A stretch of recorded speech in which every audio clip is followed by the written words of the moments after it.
Lidercast presenta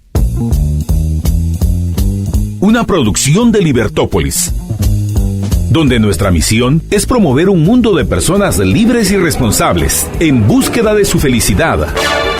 Creamos valor innovando, analizando y transmitiendo información e ideas. Día a día encontrarás los episodios de las emisiones correspondientes a nuestros programas. Contravía, todo a pulmón. Contravía por la tarde, más negocios y Liberviernes.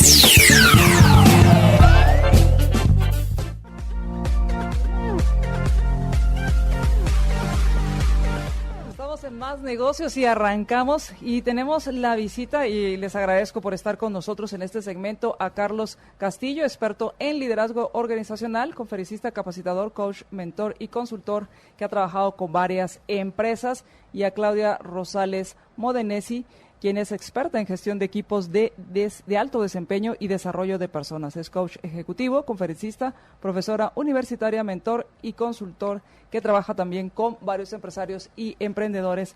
Pues bienvenidos, gracias por estar en Más Negocios. Gracias, María Dolores, a ti nuevamente por tenernos en el programa y a toda la audiencia.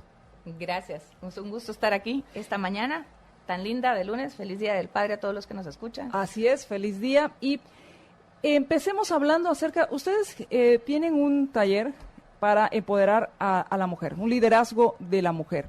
¿Por qué hablar de liderazgo y por qué específicamente de la mujer? Bueno, primero hablemos qué es liderazgo. Yo defino el liderazgo como la habilidad, la capacidad de influir en otros para que tomen acción para construir un mundo mejor. Eso es un líder, ¿okay? ¿Y por qué liderazgo femenino? Bueno, mira, hasta ahora el liderazgo se ha enfocado mucho en los hombres. Los hombres ocupan más del 80% de las posiciones de alto nivel en las organizaciones. Y para nosotros el tema es un tema de resultados. Los estudios demuestran, y hay un estudio del Peterson Institute, y hay muchos más, que demuestran que cuando hay mayor diversidad de género, cuando hay más paridad de género, que somos más mitad, hombres, mujeres, en las organizaciones, las organizaciones entregan mejores resultados. Y nuestro foco con Claudia y todo lo que hacemos nosotros es para ayudarte a ti a liderar mejor, para mejorar los resultados. Entonces, mira cuán dramática es la cifra. Uno de esos estudios dice que cuando las organizaciones tienen 30% o más de mujeres ejecutivas, es decir, que están en los 3 primeros niveles, o en la junta directiva, en la junta de consejo, o son gerente general, CEO, o le reportan directamente a o sea, están en los altos niveles de la organización. Las organizaciones entregan 6 puntos porcentuales adicionales de utilidad neta, lo cual es un número dramático. O sea, que cualquier ejecutivo que nos esté escuchando, cualquier dueño de empresa accionista, su último proyecto que hizo con un consultor y que gastó muchísimo dinero, te apuesto que no aumentó la utilidad neta en 6 puntos porcentuales. Entonces, el tema de empoderar el liderazgo de la mujer y trabajar el liderazgo de la mujer diferente al del hombre, que es una de las grandes debilidades que vemos, es fundamental y es una herramienta muy buena para mejorar los resultados.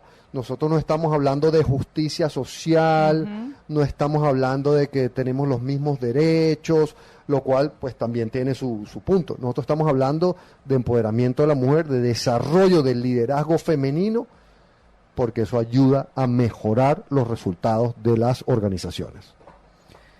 Y Claudia, en tu experiencia respecto al liderazgo de la mujer, ¿cuáles consideras que deberían ser los elementos a tomar en cuenta para empoderar a la mujer? Mira, lo primero es que lo quieras hacer, ¿verdad? O sea, hay una cuestión de mentalidad en las ejecutivas en cuanto a que se crean que de verdad pueden. Entonces, lo primero que hay que hacer es creérselo. O sea, cuando mucho de lo que he visto es que las mujeres en puestos ejecutivos dudan mucho si sus decisiones van a contribuir o no a la empresa. Muchas veces se callan y hay una parte muy importante que ellas dejan de entender, que es cuánto valen. Entonces, allí es como la primera parte del empoderamiento. Es una tarea diaria, todos los días es decir, yo puedo. Es como que estuvieras rompiendo con viejos esquemas de qué era antes, hace 50 años, el rol de la mujer y el rol del hombre, ¿verdad? Entonces, como es un rol que es bastante nuevo, la mujer ejecutiva todavía tiene muchas dudas sobre ella misma, y entonces el empoderamiento tiene que ver con decirte a ti que tú lo puedes hacer. Y ustedes van a desarrollar un taller para mujeres, este liderazgo femenino, cómo empoderar, cómo superar estas barreras y de liderazgo femenino. Cuéntenos de qué se trata y cuándo es. Mira, nosotros desarrollamos este taller hace 2 años. El taller se llama Empowoman, que es un taller pues para buscar enseñar a las mujeres a liderar en las organizaciones como mujer. Porque uno de los grandes problemas que tenemos en este tema es que a las mujeres se les ha tratado de enseñar a liderar como hombres. Uh-huh. Y entonces perdemos el beneficio de la diversidad de género, claro, que son precisamente esas diferencias, esos diferentes estilos de liderazgo. Entonces lo que nosotros queremos en el taller Empowoman es que las mujeres comprendan los comportamientos que deben demostrar, los procesos que deben implementar, porque el liderazgo tiene una parte importante de procesos, los procesos que deben implementar, herramientas a utilizar, ¿okay?, para liderar y tener una organización bien estructurada y colaboradores altamente motivados que entreguen resultados, nosotros llamamos excepcionales. Y dentro de esto vamos a hablar de muchos temas de autoevaluación de la mujer, que comprendas todos estos retos, que comprendas cómo y por qué son y qué beneficios traen los liderazgos masculinos y femeninos, que son estilos diferentes. Lo que no podemos pretender, que es lo que se ha pretendido hasta ahora, es que las mujeres lideren igual que los hombres. Sí, pero las mujeres tienen que entenderlo, y los hombres también tenemos que entender que las mujeres lideran diferente, y que eso tiene su valor, y que no tienen que liderar igual que nosotros. ¿Cómo lidiar, y esto no es liderar, cómo lidiar con el liderazgo masculino de tus colegas? Bueno, lo que pasa es que ahí entras a la parte que es muy importante dentro de las características de un líder, que es la inteligencia emocional. Entonces, cuando tú tienes una alta inteligencia emocional, puedes desarrollar una forma para poder precisamente influir, tener influencia en tus compañeros hombres. Mira, en realidad el liderazgo no es una cuestión de género, es una cuestión verdaderamente de actitud. Nosotros lo que hacemos en el taller es mostrar cuáles son las características de un líder, cuáles deben de ser, digamos, las características idóneas de un líder, pero dentro de eso también somos muy enfáticos en que hay habilidades femeninas y habilidades masculinas, que las podemos tener cualquiera de los dos géneros.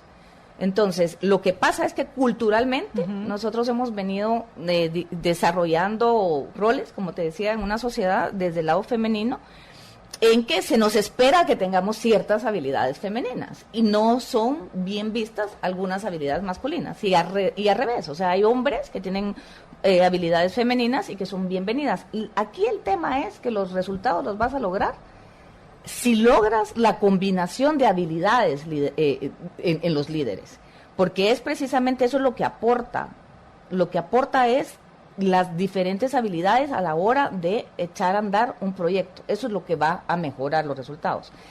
Entonces, creo que es importante que las mujeres entendamos que debemos de liderar como somos, o sea, con nuestras propias habilidades, que nuestros pares también entiendan que nosotros pensamos y somos diferentes, y que entiendan también lo que aporta el pensamiento de la mujer desde su lado más amplio, que puede ver estratégicamente, porque tiene la capacidad de tener una forma de pensar, digamos, muy diferente en cuanto al hombre, que es más lineal. Y en el taller hacemos mucho énfasis también a el techo cristal, digamos, lo que nosotros le llamamos las barreras al liderazgo femenino, que tiene que ver con muchas creencias que también son propias, las creencias limitantes, que es lo que nos hemos venido diciendo, porque así nos han creado con estas separaciones, digamos, dentro de nuestra parte cultural, y entonces las mujeres nos hacemos muchas creencias que nos limitan a la hora de querer exponer nuestras visiones. Creo yo que está cambiando. Yo he dado 20 años clase en la Marroquín y veo que las alumnas de hoy no tienen nada que ver con las de hace 15 años y vamos para más. Y sobre todo que ahorita, si te das cuenta, somos 50% de la población mundial. O sea, no puedes desarrollar 50%, no puedes desperdiciar 50% del talento mundial.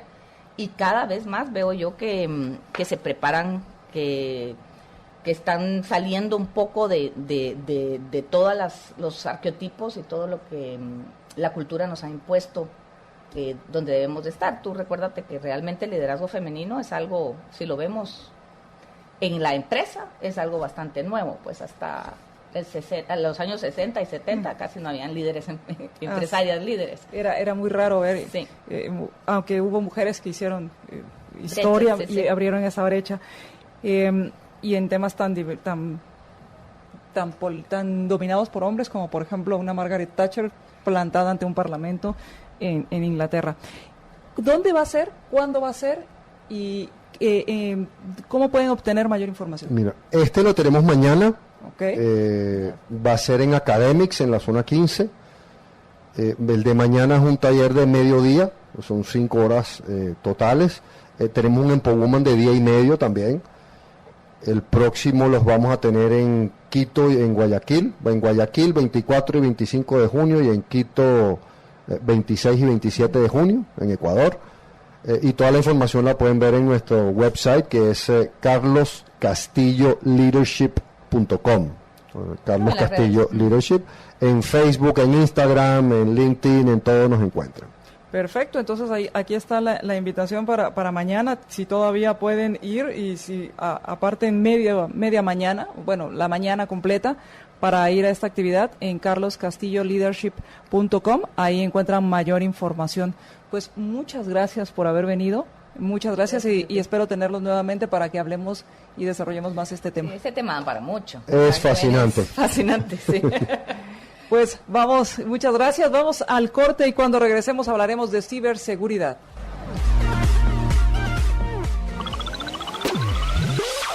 Continúa con nosotros ingresando a nuestras redes sociales. Encuéntrame en Facebook como MDA30. Me pueden encontrar en Facebook como facebook.com/JJLiber. Agréganos a tu Facebook. Ya estamos en Más Negocios y quiero agradecerles la visita a Jesús Delgado, experto en seguridad y grafología forense, y Alejandro Delgado, también experto en seguridad. Muchísimas gracias por haber aceptado la invitación y bienvenidos. Gracias a vosotros por la invitación. Sí, muchas gracias. Y hablemos de seguridad. Por lo general, uno piensa en la seguridad como algo que se da en las empresas en cuanto a los ciberataques, por ejemplo. Cuando hablamos de ciberataques, uno piensa en las empresas, los servidores, pero que uno, en lo individual, está exento de este ciberataque. ¿Qué tan cierto es esto? Bueno, a nivel personal es cierto que no sufrimos un ataque tan grande como una empresa que pueda ser atacada y tenga unos datos muy importantes que puedan ser extraídos y usados en su contra, perdiendo o capacidades económicas muy grandes o teniendo situaciones en las cuales tengan que llegar a cerrar porque han perdido todo su producto o su información privada.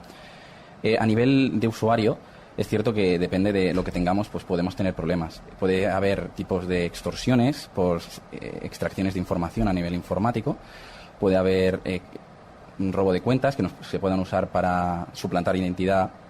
No tiene por qué ser específicamente solo para nosotros, sino a nivel general para utilizarlas luego en delitos y podamos tener algún tipo de problema de decir alguien nos diga tu identidad ha sido utilizada para un delito y podamos tener un problema.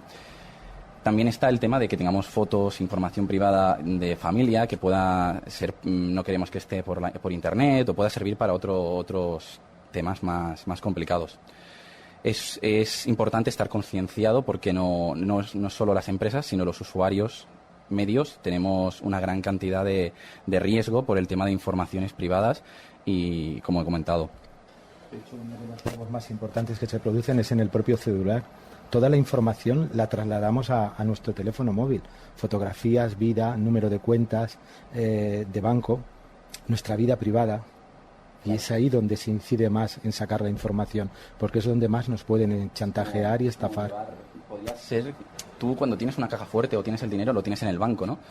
Digamos que la moneda de cambio de ahora son los datos, ¿no? Realmente vale más que el propio dinero, ¿no? Porque los datos te dan poder. ¿Y qué pasa? Es como llevar el móvil, es como llevar una pequeña caja fuerte, pero que realmente es muy grande, porque tenemos mucha información y la llevamos a cualquier parte. Si se nos cae, si lo perdemos, si nos lo roban, que si no tenemos esa información segura, ¿dónde va a acabar esa información? Esa caja fuerte la llevamos a todas partes. Es un poco entrar un poco en pensar cada uno que tenemos en el dispositivo celular.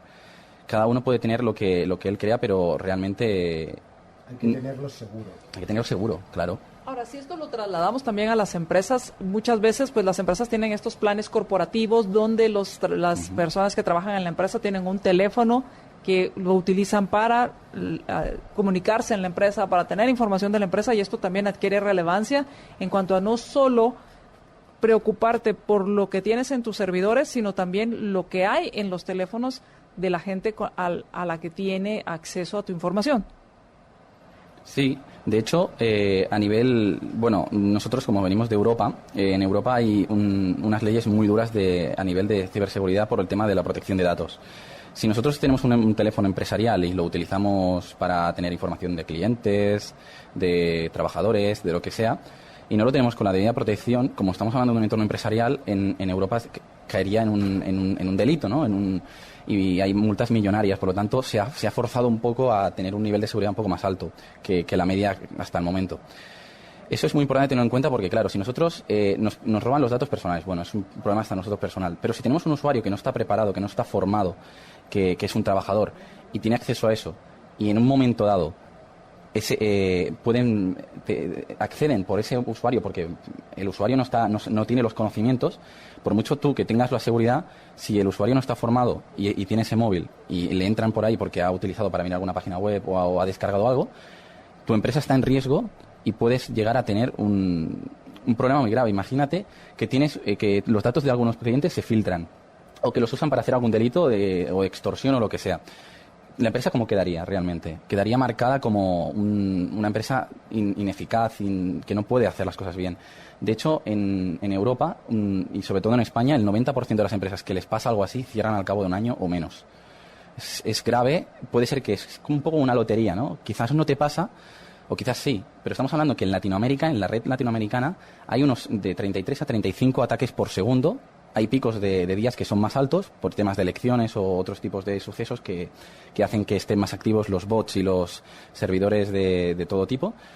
Entonces, estos 33-35 ataques por segundo, claro, es una lotería, ¿no? Cada segundo podemos tener un ataque. Imagínate que nos cae a alguien, que tengamos algo, o ese día hemos utilizado el ordenador para descargar una información de la empresa, justo ese día, y sale afuera, y es muy, muy, muy riesgoso realmente. Hay que ser conscientes y, bueno, se pueden dar tips, de hecho, por todo eso. De hecho, el peligro máximo de una empresa no está en el servidor, en el propio ordenador o en los equipos, es en el trabajador. Ese es el punto débil, porque no está formado, no está preparado para saber cuáles son lo que tiene que hacer para evitar, por ejemplo, entrar en una página o entrar en Internet a mirar una información. Ya conlleva unos riesgos. Tienes que saber qué páginas tienes que visitar, si son seguras, si tienen el cifrado. Entonces, todos los ciberataques siempre se canalizan a través de ¿quién? Del más débil. Por eso en Europa ahora hay menos ataques y se están viniendo todos más a zonas que no tienen implantados estos planes de seguridad y riesgos. Y por eso aquí se detectan unos 33 ataques por segundo y en Europa pues a lo mejor los ataques que se pueden detectar serían unos 5 o 10. Y hablando de estos ataques por segundo y de esta información, lo que me explicaban es, al final, los datos son la moneda de cambio, es lo que le interesa a estas personas que hacen estos ciberataques, y cómo el factor humano es muy importante, porque también podrías tener los mejores sistemas de seguridad, y lo hablábamos en alguna ocasión en otro programa, podrías tener el mejor sistema de alarma, pero si no lo quieres activar, de nada sirve. Sí, adelante. No lo quieres activar o no sabes activarlo. Es que el problema está que la gente le comentas, oye, te voy a dar una formación básica de informática. Bueno, es que no la necesito. No, sí la necesitas, porque es que no tenemos ni idea de cómo estamos trabajando. No sabemos cómo tratar un teléfono. No sabemos que, por ejemplo, todos nos vamos a un café, nos vamos a un restaurante y nos conectamos. En el momento que te conectas, bueno, Alejandro, por su trabajo como técnico en ciberseguridad, en su propio ordenador lleva un sistema que él puede ver todas las personas que están conectadas en ese restaurante. Puede saber el número de teléfono, puede saber su IP y puede saber absolutamente todo. Y luego hay una forma de de sacar los datos muy sencilla. Y la forma es tan sencilla como crear una red ficticia. Es decir, el que quiera atacar crea una red. Tú llegas al restaurante y ves el restaurante X, ¿no? Entonces me conecto a esa red, pero no te estás conectando a esa red, te estás conectando a la red falsa que ha creado el hacker, y toda la información que tú envías y recibes pasa por su ordenador, con lo cual queda en tu ordenador. O sea, al final tú sí recibes la información, sí, pero pasa por este filtro, pues pasa y se queda una copia, por así decirlo, una copia en este hacker. Convierte el ordenador en un puente. Y todo lo que pasa queda en el disco del atacante, pero también llega al router de salida y llega a Internet y vuelve a devolverse. Entonces, esa comunicación es simplemente el puente. Hay otros en los que, bueno, hay un ataque que es conocido que se llama Man in the Middle, que es similar a este, que es esto básicamente.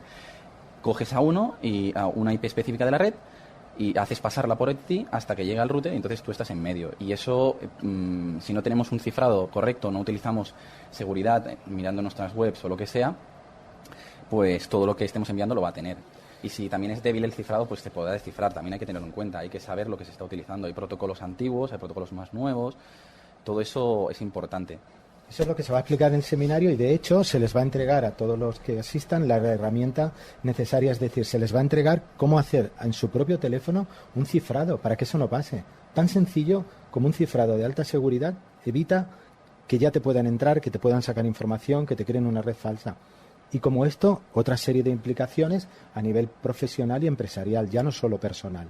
Claro, además de ocultar tu localización, porque piensa que cuando estamos utilizando una red, por ejemplo, estamos en nuestra casa y queremos ver una página web, entramos, ¿no?, normalmente a través del buscador Google o lo que sea. Cuando hemos accedido a esa web tiene la capacidad, porque es un servidor, de ver nuestra IP. Nuestra IP, hay dos tipos de IP principales, pero lo que yo hablo es la pública. La pública es una IP que la da el proveedor de Internet, ya cual sea la compañía. Esa IP se puede rastrear hasta el punto de origen, que es el sitio prácticamente exacto, la calle y el número de la casa. Eso, con unas herramientas correctas, pues podría hacer que una persona llegase allí y saber dónde está en ese momento, localizarla e ir a buscarla para lo que fuese. ¿Cuál es el problema de esto? Bueno, ¿cuál es la solución, más bien? Aparte de hacer un cifrado, se puede explicar cuál es la forma de ocultar esa IP. Es muy importante. Lo que explicaremos y enseñaremos a hacer a cualquiera que no sepa informática, porque no usuario necesita... básico, porque muy básico. Básico es decir, si yo, hacker, intento hackear tu cuenta, estaré viendo que en este momento estás en Canadá, ahora estás en Rusia, ahora estás en China, ahora estás en Japón, ahora estás en Barcelona. Y eso va rotando, o sea, nunca sabré dónde estás, no sabré el país de origen, nunca. Con lo cual no podré seguir tus datos, no podré hackearte, no podré hacer nada. Lo que se ve en las películas que dicen, intentemos localizarlo y no lo localizamos, eso es una realidad y eso se puede hacer y es muy sencillo, es muy fácil de hacerlo, con la herramienta que entregaremos y, lógicamente, el conocimiento que tienes. Parece que sea algo, sencillo, pero la capacidad de protección personal y empresarial es brutal. Todos los que están escuchando, imaginarán por un momento que pierden el teléfono. Yo creo que ya están sudando. ¿No? Esa es la realidad y ese es el peligro y ese es el que no tenemos conciencia. Claro, vamos a ir al corte y cuando regresemos hablemos acerca también de esta fuga de información, porque por un lado hablamos de la fuga de información que puede haber a través del móvil, pero ¿cómo saber si no hay una fuga de información dentro de mi mismo equipo o dentro de mis mismos procesos? Si tengo procesos que me permitan mantener la información no solo de mi empresa, o sea, de mi actividad comercial, sino también de mis clientes, o la información que no es mía, sino que es de terceros. Cuando regresemos del corte, hablemos de este tema.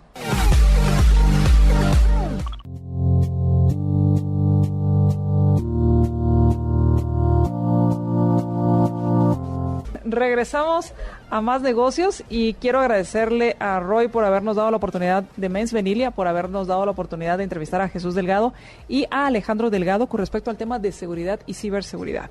Y estamos platicando con respecto a los procesos. Nos quedamos con ese tema. ¿Cómo asegurar que tengo los procesos y el equipo, tanto humano como técnico, para asegurar que la información propia que genera mi empresa y la que tengo de terceros no sufra ataques, o por lo menos no haya esa filtración, o que llegue a manos de Sí. terceros? Bueno, eso es muy fácil. De hecho, nosotros, dentro de estos días que estamos aquí, aparte de las conferencias, ya tenemos una serie de empresas que les hacemos una auditoría de seguridad.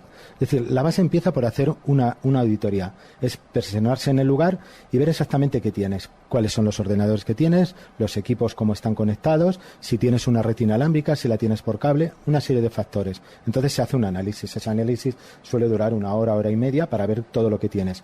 Esa sería la base informática que ahora Alejandro nos va a comentar. Y luego está la base en la cual yo, como grafólogo forense, hacemos el análisis. Es decir, el personal que tengo es el idóneo, sabe tratar la información, es un personal que es capaz de mantener el secreto, o es del personal que habla mucho o no sabe callar cuando debe y escuchar cuando toca. ¿Y todo eso se puede saber con la escritura? Bueno, yo soy grafólogo forense, trabajo para Interpol, como bien sabéis ya de hace unos años, y nosotros lo que hacemos es el análisis. Es decir, yo tomo un papel escrito y le digo a esa persona, haz un folio, escribe 10 líneas y fírmalo. Esto es grafopsicología aplicada a los perfiles psicológicos.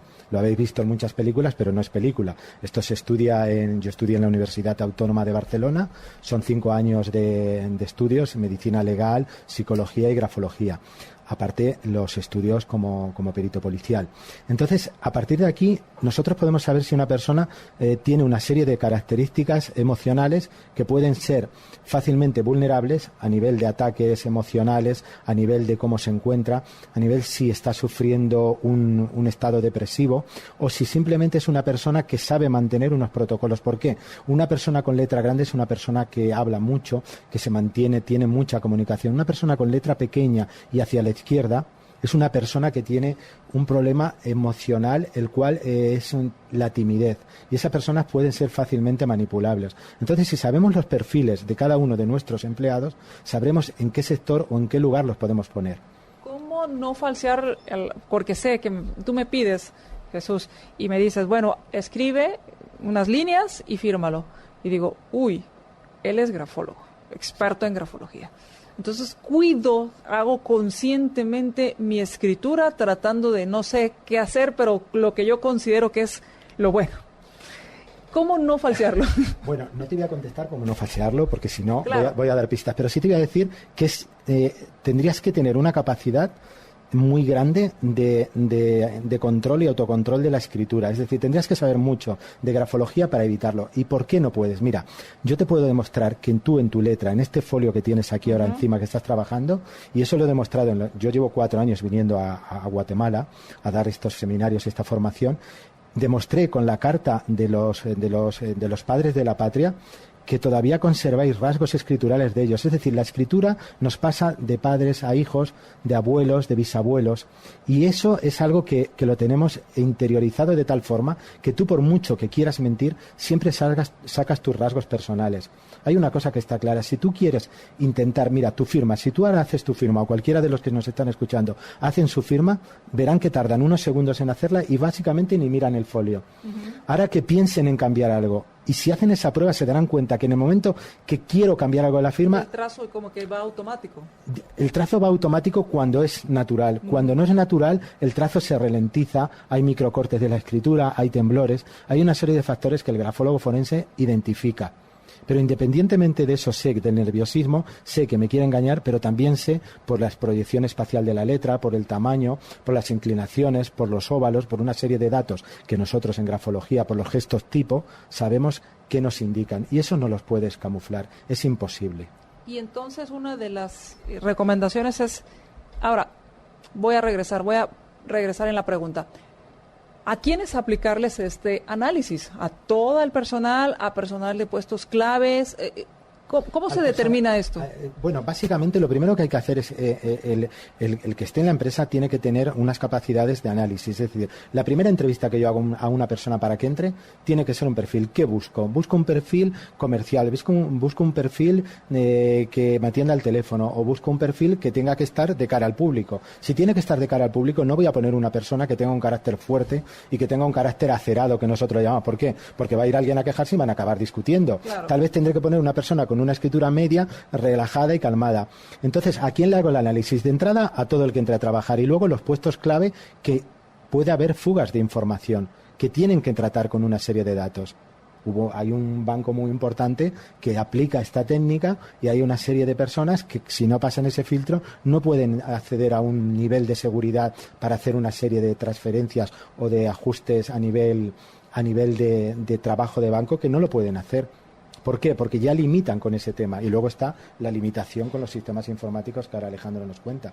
Claro, entonces, para concluir, se hace una auditoría donde entra la parte de el personal como tal, los procesos, me imagino que el personal sigue. Exacto. Y la parte informática que está vinculada a estos procesos. Está vinculada a esos procesos, con lo cual, ¿qué hacemos? Cerramos todo el paquete de seguridad y entonces, a raíz del protocolo, se establecen las líneas de actuación, es decir, ¿cómo tienen que hacerlo? Mira, aquí, bueno, ahora informáticamente Alejandro lo dirá, pero una vez que yo ya tengo el personal seleccionado, este personal corresponde a este punto, este corresponde al otro, y a partir de aquí ya tienes la gente distribuida y sabes quién va a hacer un trabajo y quién va a hacer otro. Y entonces entran los protocolos de seguridad informática. Y entonces, Alejandro, claro, ¿qué hay que hacer ahí? Bueno, a nivel informático, hay claro, depende, ¿no? Supongo que hay redes diferentes, cada empresa tiene su red, hay más grandes, más pequeñas, con diferentes datos que se tratan. Y lo primero que hay que tener en cuenta es con qué tratamos, qué datos tratamos. Si tratamos datos de personas como clientes, datos personales y todo, tenemos que tener mucho cuidado, porque esos datos son muy importantes, son datos que pueden utilizarse para extorsión, como he dicho antes, para suplantar identidad. Luego también los datos bancarios, los datos, todo lo que sea dinero, ¿no? Todo lo que es dinero, pues hay que vigilarlo porque obviamente es obvio que tiene un interés. Y luego ya simplemente la reputación general de que no tengamos problemas y luego digan, bueno, vaya empresa que siempre acaba con algún problema. Podemos dividir dos formas la auditoría. Tenemos la informática como tal y la radiofónica. La radiofónica es todo tipo de sistemas que funcionen por radio, obviando las Wi-Fi y las redes inalámbricas. Todo eso lo obviamos porque lo vamos a meter por decirlo así, con el tema informático. Porque, claro, hay cámaras que transmiten en radiofrecuencia libre con su protocolo interno suyo y se pueden ser interferibles, y eso sin temas informáticos. Y luego está el tema informático que, claro, si tenemos servidores, si tenemos ordenadores de un tipo tal, con qué sistema operativo, las actualizaciones, si tenemos un antivirus, si tenemos firewall, si tenemos muchas cosas. Hay muchos puntos importantes. A veces puede parecer que todo esto, dices, no, es que no es accesible para mi empresa. No es que no sea accesible todo, sino es de la forma que se tiene que hacer. No tiene por qué no ser accesible, tiene que ser correctamente hecho. Si tenemos tantos datos y los queremos pasar, por ejemplo, por correo, pues lo que podemos hacer es enviarlos por un correo que soporte cifrado, que tenga TLS, que tenga algún tipo de cifrado, o si no, enviarlo encriptado dentro del correo, ¿no? En un archivo. ¿Por qué? Porque nos evitamos problemas. No podemos enviar cosas sin tener un poco de conciencia, ¿no? Además de que internamente muchos tenemos redes inalámbricas, que tenemos nuestra contraseña y tal, pero bueno, eso es fácilmente conectable. De hecho, hay programas en Internet con los cuales se puede llegar a hacer. No tienes que ser una persona con muchos conocimientos para hacerlo. Si hay unas características en el aparato, en el router, en el punto de acceso, que sean accesibles. Esas características a veces están, a veces no están, depende del modelo, del año del router y tal. Imagínate que estás con tu empresa, ¿no? Que tienes tu red, mira, red de trabajo, ¿no? Una empresa tal. Y alguien se acerca con un coche, con una antena direccional y te entra en la red, te empieza se llama a snifar la información porque se extrae toda tu información y empieza a escuchar tu conversación, por decirlo así, en red. Entonces empieza a ver sus correos, tus datos, pueden acceder a tus ordenadores. Todo eso puede pasar simplemente por tener una red inalámbrica sin protección. Si ponemos protección a esa red, ya tenemos un paso hecho. ¿Cuál es el siguiente paso? Que los usuarios no sean conscientes y no descarguen información ni nada que pueda contener algún tipo de malware o otro tipo de temas. Por ejemplo, Alejandro, es muy común que las empresas o, por ejemplo, los lugares públicos o en algunas empresas tengas la red, por así decirlo, interna y una red abierta a los invitados. Incluso a veces tienes invitados y a veces tienes la red. ¿Qué consideraciones debes tener si haces esto con tu servicio de redes inalámbricas? Bueno, si haces esto, a ver, es lo mejor que se puede hacer. Lo que pasa es que si al final siempre van al mismo proveedor, ¿no? Entran por el mismo canal. La forma segura es dividirlo en dos contrataciones, ¿no? Es más caro, pero es más efectivo porque estamos hablando de redes totalmente distintas. Eso ya va directo al proveedor separado. Si no, pues hay que dividir las redes, hay que dividirlas de forma correcta.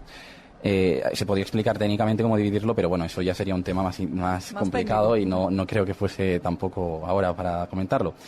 Pero una división correcta pues tiene que estar bien hecha. ¿Por qué? Porque la mayoría de todas solo son puntos de acceso que realmente son la misma red, y cuando tú entras en ese punto de acceso ya estás viendo el resto de la red. Parece que es otra red porque tú ves dos redes, pero es la misma porque es un punto de acceso de una misma red. Es como si fuese un cableado y tú te conectas con este cable y otro cable y ya está, y estás en la misma. Como poner un splitter o un divisor. Sí, en España llamamos un ladrón.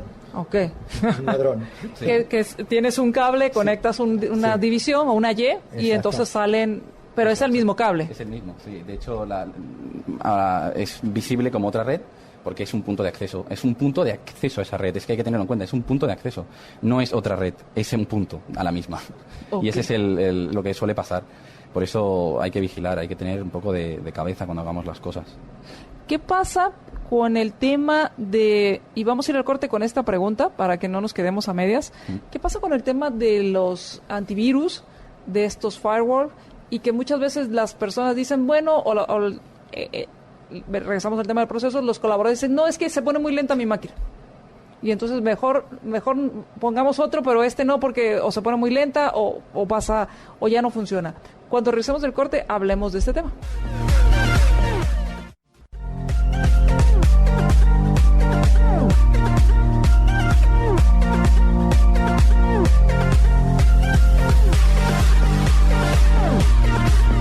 Regresamos a más negocios. Quiero agradecerle a Roy la oportunidad de Mens Venilia, la oportunidad de entrevistar a Jesús Delgado y Alejandro Delgado hablando de seguridad. Y les preguntaba al salir del corte con respecto a el tema de los antivirus y de estas protecciones que por lo menos dicen, bueno, ya tengo mi antivirus, ya estoy libre, ya estoy hecho, diríamos en Guatemala. Pero muchas veces, primera pregunta, ¿eso es cierto? Segunda pregunta, ¿qué pasa con el tema que muchos colaboradores van a decir, no, es que se pone la máquina más lenta? ¿Qué hay de esto? Bueno, empezando por el tema de que se pone la máquina más lenta. Obviamente, cuando tenemos un software en su ejecución, en el sistema operativo, pues consume unos recursos y por lo tanto tenemos menos parte del sistema disponible para nosotros porque ya está utilizado. Eso es muy sencillo porque hay muchos informáticos que hacen optimizaciones y, bueno, en ciberseguridad también lo hacemos porque ponemos nuevos sistemas y hay que optimizar, ¿no? Con una optimización correcta no suele pasar. Y si es muy antiguo, ya está, pues hay que tener en cuenta que las cosas caducan, ¿no?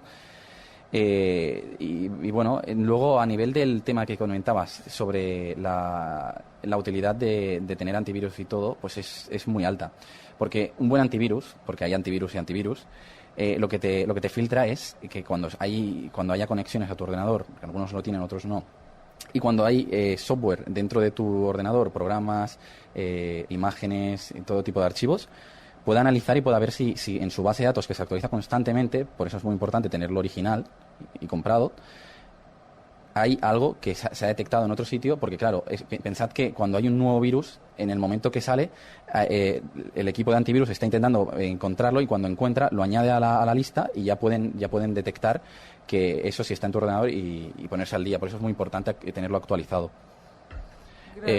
Sí. Y en este tema tú dices, bueno, sí es importante tener actualizado el antivirus y dijiste un buen antivirus. Si me puedes dar, ¿cuáles serían tus requisitos básicos que dirías, bueno, para considerar que es un buen antivirus debería tener tales requisitos? ¿Cuáles serían?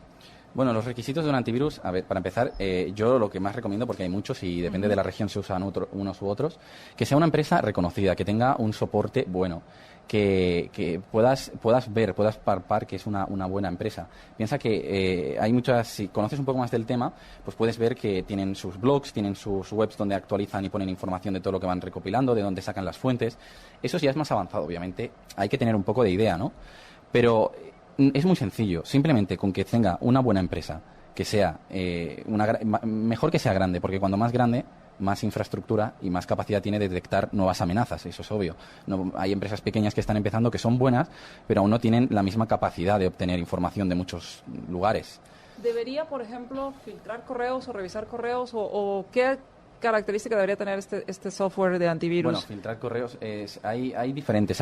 Ya los antivirus, algunos tienen temas más comerciales de que te añaden, algunos son un poco invasivos y te añaden firmas abajo como analizado con tal. Ese tipo de cosas, a ver, a mí no me gusta. Yo prefiero que el usuario pueda, que cuando se instale sea una cosa menos comercial y te explique un poco, una introducción, decir lo que quieres analizar y tú puedas hacer un checklist de lo que quieras tener protegido, con un mínimo siempre, ¿no? Eso debería, pues sí, cuando más tenga mejor. Lo que pasa es que hay que tener un poco en cuenta, ¿no?, lo que estamos utilizando, porque también el antivirus tiene acceso a información privilegiada, porque controla, tiene accesos en el servidor, perdón, en el ordenador. También hay antivirus para servidores que tienen acceso a todo. Básicamente podría ser un malware. Si un antivirus es un malware, tendría acceso a todo el ordenador. Por eso también lo que digo de empresas fiables, de que tengan políticas buenas de privacidad. Un poco todo, ¿no? Ser conscientes y ya está. Pero sí, seguramente hay empresas muy grandes que conocéis y que funcionan bien. Y si no, siempre hay páginas de referencia en Internet que hablan de cuáles son los mejores del año y todo. Y eso puede estar bien como forma de obtener información. Ahora, el tema has mencionado varias veces el tema de tener programas que son hackeados, programas piratas. Sí. Lo mencionas como un riesgo. ¿Por qué es un riesgo? Bueno, es muy sencillo, ¿no? ¿Por qué es un riesgo? Hay varios riesgos dentro de él mismo, pero el principal es cuando tú obtienes ese programa pirata, dudo que sepas el origen real, ¿no?, de quién ha liberado eso, ¿no? Te estás metiendo igual no sé a quién le estás enviando la información, no sabes si ese programa ha sido modificado. Puedes estar abriendo puertas traseras, puedes estar poniendo algún tipo de malware dentro. Propiamente por ejemplo, había un caso muy gracioso con un juego de fútbol, se llama FIFA, que se lo descargaban, pasó en España, se lo descargó mucha gente y que era gratuito. No era gratuito, en realidad. Era de pago, pero bueno. Y claro, la gente estaba jugando al FIFA y detrás tenía una subejecución de un software malicioso que te hacía que tu ordenador se convirtiese en un ordenador conocido como ordenador zombie, ¿no? Que te consigue muchos ordenadores. Y el hacker o el atacante tiene acceso a esos ordenadores y les puede hacer tareas, puede hacer que entre en tantos sitios, aunque tú no lo veas gráficamente, puede hacer que entre en páginas web, que haga comentarios, que los usen como servidor, después de todo, para hacer ataques conjuntos de negación de servicio, un poco como entrar todos por la misma puerta, ¿no? Ahora quiero hundir la página web de alguien, pues entramos todos por la misma puerta y no cabemos a la vez. Y nos volvemos locos al servidor. Y en este claro. caso volvemos locos, es como que todos querramos entrar a la tienda. Como si la policía hace una investigación, puede pasar que, como lo que decía antes de la suplantación, de que hayan utilizado tu ordenador para hacer cualquier tema, como temas muy graves como pornografía infantil o otros temas muy amplios. Exacto. Sí, por eso. O robar números de cuentas bancarias para hacer un ataque a un banco. Y cuando se hace la investigación, este rastreo de puede dónde llega hasta tu computadora y hasta ahí llegó. Pero llega hasta tu computadora llega hasta tu computadora porque tienes la IP y lo que hablábamos antes, la dirección física de dónde te encuentras. Claro. Yo sé dónde vas a vivir, el número de la calle y de la colonia y de la zona donde estás. O si no, y puede ser también por las cuentas que usan. A lo mejor tienes un correo electrónico abierto y yo qué sé, empiezas como tienen la información del correo, empiezan a utilizarlo y quizá tú no lo ves reflejado. ¿Se podría dar el caso de que en mi computadora, y no hablo de servidor, en mi computadora que tengo en mi casa, que estoy jugando FIFA o cualquiera de estos, se puede dar la situación que yo esté almacenando información que no sé que existe ahí? Sí. Eso por puede ejemplo, pasar. ser yo un servidor de pornografía infantil puede ser. Sin que yo lo sepa. Sí. Hubo un caso, de hecho yo tuve un caso, como soy perito a nivel judicial, en el que había un virus que, era un virus, porque era un programa, pero después era un virus que estaba craqueado, no sé cómo queráis llamarlo, a nivel pirateado. Y ese programa, lo que tenía funcionaba como el uTorrent, no sé si mucha gente lo conocerá, que es de transferencia de archivos de tu ordenador a otro. Y lo que hacía era, creaba unas carpetas que parecían dentro de las carpetas del ordenador, del programa, ¿no? Archivos del programa, y tenían un pequeño cifrado para que no se pudiesen ver, solo se veían números. Y ese programa, esos archivos que habían dentro eran fotos de pornografía infantil y tal, y claro, cuando alguien hacía petición, pues depende del ordenador que estuviese disponible, lo sacaba de ahí, era como un servidor. Claro, entonces cuando se encontró eso, pues vieron que, claro, había gente con pornografía infantil que no sabía ni que tenía eso dentro del ordenador. Es un poco grave, y otros, bastante, de hecho.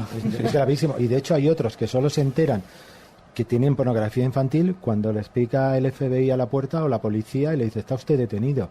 Sí. ¿vale? Pasar, y entonces a partir de ahí inicias un proceso judicial en el cual tú tienes que defenderte con todo lo que implica. Además que si luego al final se queda... si tú has tenido eso porque has utilizado un software pirata es ilegal también, así que después de todo el primer inicio ya fue ilegal, así que tampoco es que quedes muy cubierto, por decirlo, ¿no? Y entonces ahí el tema es que esto puede suceder tanto en lo individual como en una empresa. Sí. Claro. Y es ahí donde entraría también el tema de los procesos de que tu equipo o tu personal no descargue información que no está autorizado. La formación que se les da ya no solo de hacerle la auditoría de seguridad, dónde están los riesgos, cuál es el personal idóneo para ocupar unos cargos, sino luego se les da una formación en la cual, como por ejemplo este seminario que hemos traído, en el que se les explica los procesos y cómo debes de hacerlo y cómo debes de implementar esos factores de seguridad, que no son complicados, son muy sencillos. Y cualquier persona sin formación en informática lo sabe hacer, pero hay que conocerlos. Esto es como todo, esto es como aprender a nadar. El primer día te tiras y no sabes cómo va, pero cuando ya sabes, no lo olvidas para toda la vida. Pero te salva la vida. Pues hagamos esto. Y que te puede evitar muchos problemas pensando Es que yo me gustaría comentar que, bueno, aparte ahora el otro punto del software pirata, que también es importante, sino decir que si tenemos una muy buena red, tenemos el 50%, una seguridad muy alta, tenemos el 50% hecho. Y ahí estamos hablando solo de equipo, de hardware. Bien, todo protegido, no de hardware, sino de tener un análisis, de hacer una auditoría y tal. ¿Por qué digo el 50? Es más realmente. Pero yo personalmente valoro que el otro 50 es el usuario final, que esté formado. Porque por mucho que tengas una protección nivel de la NASA o lo que quieras, luego necesitas que la persona no porque si tienes una seguridad muy alta y entras en el navegador, entras en una web rara y te descargas un software pirata, en ese momento, ¿qué acabas de hacer? ¿Sabes? O sea... Hay una cosa que está clara, el factor humano es el más fácil de manipular. Y todos, a lo largo de nuestros días, de nuestra vida, de nuestro pensamiento, tenemos, no sé, un día nos levantamos y resulta que nuestra pareja ha considerado que ya no somos la pareja ideal y lo tenemos que dejar. Eso genera una ansiedad, una angustia, y la hemos detectado que en ese proceso esas personas entran muchos a ver las redes, a ver lo que está haciendo la otra, lo que está poniendo, y ponen en riesgo la seguridad solo por el hecho de intentar calmar esa ansiedad que tienen emocional. No lo hacen a mal hacer. Claro. Pero solo es el hecho es decir, ¿cuál es uno de los factores que implica que una persona pueda llegar a hacerlo? Pues un bajón emocional o vital. Ahora, ¿cómo llegar, Alejandro y Jesús, cómo llegar a ese balance? Porque muchas de las quejas que podemos escuchar o de las objeciones que podemos escuchar es que hay una paranoia, y voy a usar la palabra, una paranoia por la seguridad, que la empresa ya no se puede mover para ningún lado. ¿Cómo lograr esto sin dejar de ser eficientes? Porque a veces esa es una de las quejas que podría haber. Sí, la paranoia es muy sencilla. La paranoia está cuando no sabes lo que tienes que hacer.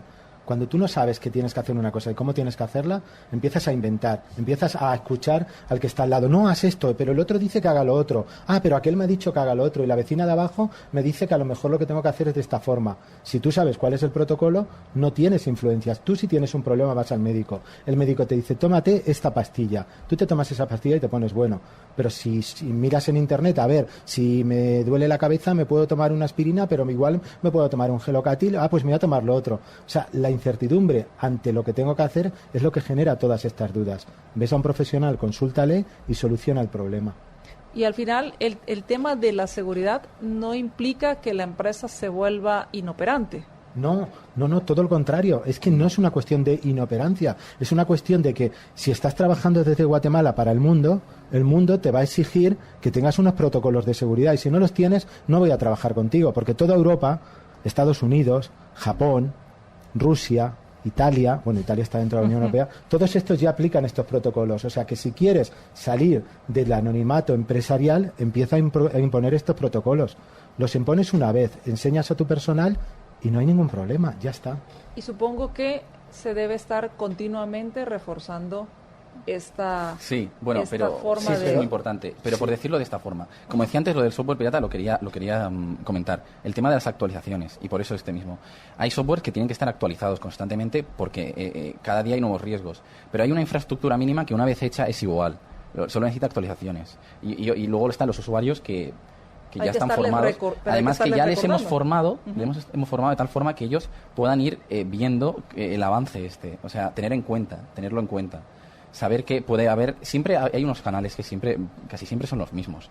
Una vez que eso esté claro, cada uno puede ser más curioso de ver qué actualidad hay, que puede haber nuevos problemas de seguridad. Eso siempre pasa igual que en medicina, todo se puede ampliar, pero siempre hay un mínimo, hay una formación básica y que te permite siempre tener esa idea correcta de hacer las cosas de forma bien. Podríamos decir que así como el servicio al cliente es para toda la empresa, la seguridad también corresponde a toda la empresa, porque uno diría, bueno, solo corresponde al área de seguridad o al área de IT. No, corresponde a todos los usuarios y todos los usuarios deben de saberlo, pero regresando a la pregunta que hacías antes, claro, ¿es que es paranoia o es que la empresa va a ser inoperativa?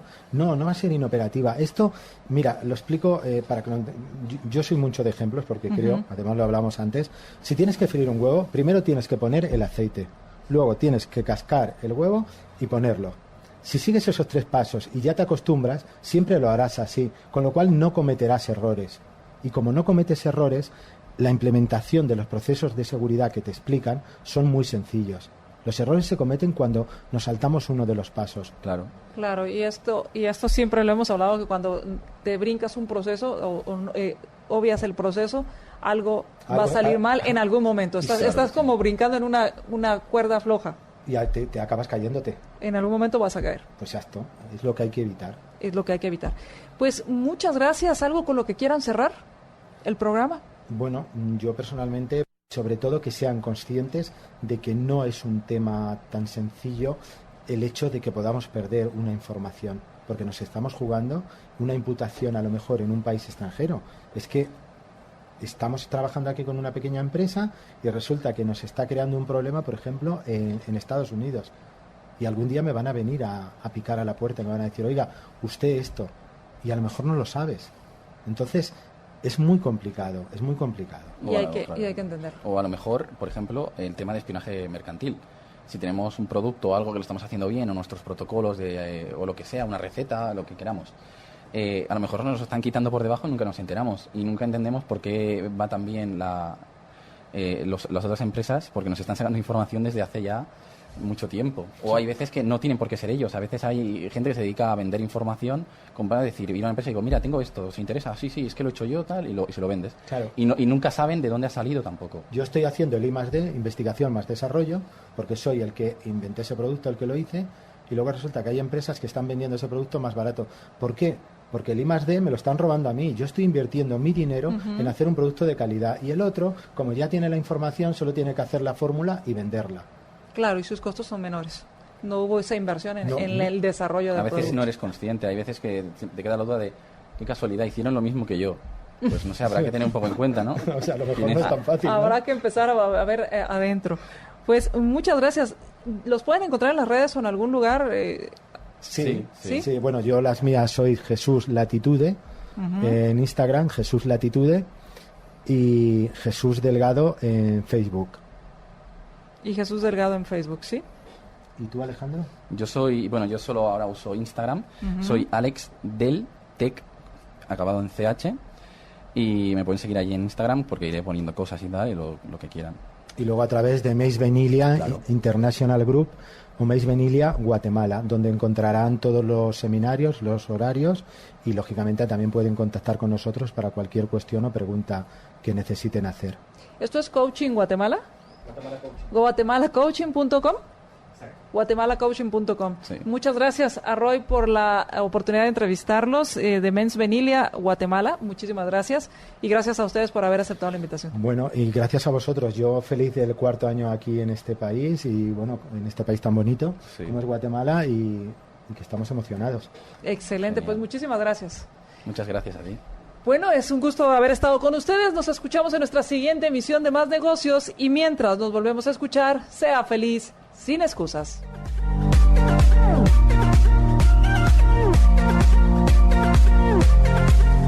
Lidercast presentó una producción de Libertópolis. Recuerden que si quieren conocer más de nuestros programas, seguirnos en las diferentes redes sociales, o si quieren ver nuestros programas y conocer a nuestros conductores e invitados, pueden ingresar en www.libertopolis.com. Recuerda suscribirte y dejarnos 5 estrellas para que continuemos trabajando en producir más podcasts de tu interés. Libertópolis, ideas con valor.